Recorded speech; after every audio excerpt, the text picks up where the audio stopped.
நிறைய school teachers இவங்களாம் இருக்காங்க.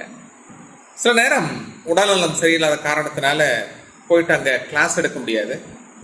இருமல் மேலே இருமல் வந்துட்டே இருக்கும்.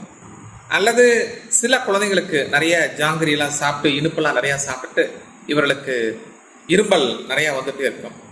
அப்போ நான் ஸ்கூலுக்கு போக மாட்டேன், 2 நாள் லீவ் போடுறேன் அப்படிங்கிற மாதிரி சில கருத்துக்கள் இருக்கும். வாத்தியார் அந்த மாதிரி இருக்கும். நிறைய பேசக்கூடியவர்கள், ஒரு கால் சென்டரில் வேலை செய்கிறவங்க, போகிறவங்க வரவங்க, இவங்கெல்லாம் இருமல் வந்துச்சுன்னா எந்த ஒரு காரியத்தையும் செய்ய முடியாது.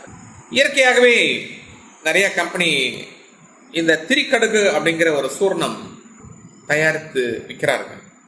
இந்த திரிக்கடுகு வாங்கிட்டு வந்து ஒரு 1/2 டீஸ்பூன் தேனில் கலந்து இந்த நாக்கில் அப்படியே வச்சுட்டு அந்த உமிழ்நீரை அப்படியே நம்ம உள்ள சுரந்துகிட்டே இருந்தாவே இந்த இரும்பல் தொடர்ச்சியாக கண்டினியூஸாக வரக்கூடிய இரும்பல் குறையும் அப்படிங்கிற ஒரு கருத்து இருக்கு.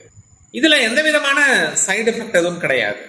எந்த விதமான சைடு எஃபெக்ட் கிடையாது. இது ஒரு குடும்ப பாரம்பரிய ஒரு மருந்து மாதிரி இதெல்லாம். எப்பயுமே நம்ம திரிக்கடுகு வீட்டில் வச்சிருக்கலாம்.